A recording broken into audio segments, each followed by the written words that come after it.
Now let's give you a little context before we review the quality improvement strategy process. You've learned about the waiver and about the importance of the case manager to different aspects of the waiver, such as level of care assessment, plan of care development, documentation, and incident reporting.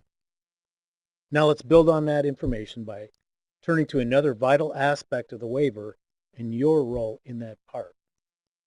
This is the QI function, the quality assurance, quality improvement, practice, and procedures.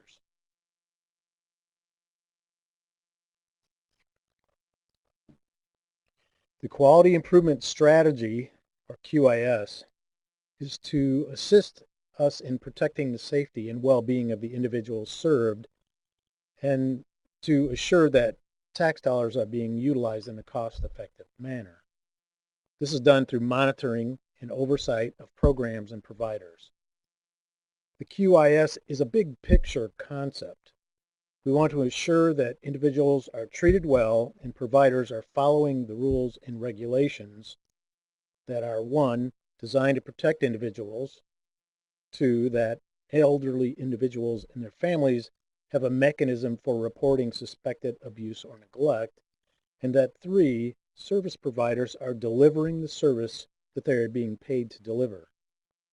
QIS is carried out in Indiana through several activities, including provider monitoring, incident reporting, complaint reporting, mortality review, abuse, neglect, exploitation, and surveillance reviews.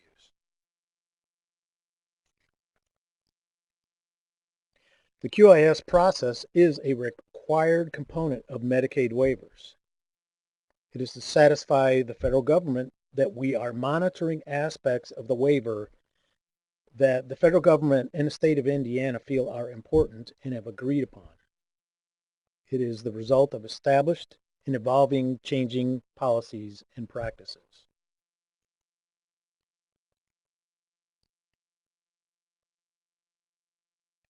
Your role in the QIS process is very important. Documenting your efforts clearly and concisely in case notes, 90-day assessments, and other case activities and dates makes it easier for the QIS reviewer to understand what efforts have been taken to address any identified needs. For the purpose of QIS reporting, we must show that the issue has been resolved and how long it took to resolve. The issues could be that the individual has missed an annual or 90-day review, or that an identified need, such as seeing their primary care physician on a regular basis, has not taken place. Again, to emphasize, for purposes of QIS reporting, we are required by the Medicaid waiver to remediate or resolve each and every negative finding and track the remediation. Should you be the case manager of record, you would receive a QIS inquiry asking about the issue. Your replies are very important to resolving these issues. Here are the performance measures for the level of care determinations, exactly as they are spelled out in the waiver. These are what the QIS process looks at to see if the data is non-compliant or not within a range that the waiver agreement has specified. If it isn't, that is when the QIS inquiry is sent out to you.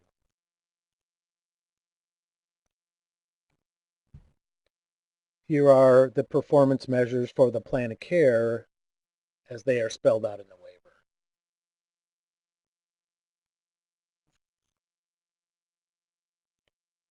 And here are examples of more performance measures, and these are for the plan of care as they are spelled out in the waiver.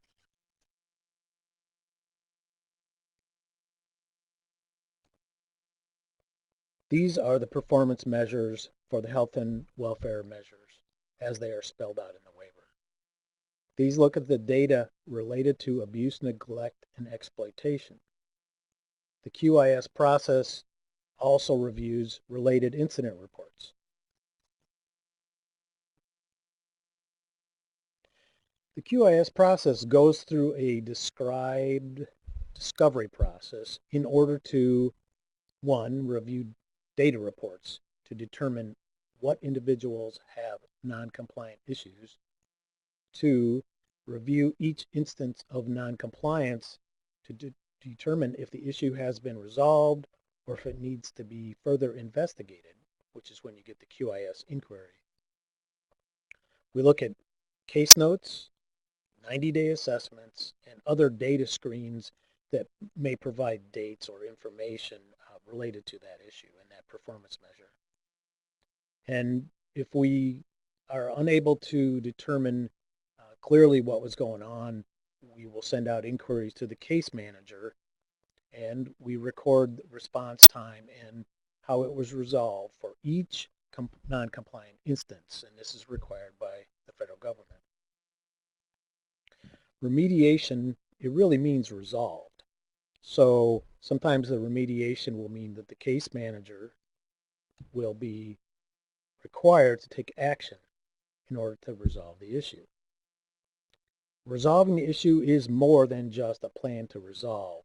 There must be action taken or being taken to address the situation, which often means the case manager will have to contact the client, the provider, or whoever has circumstances related to that issue.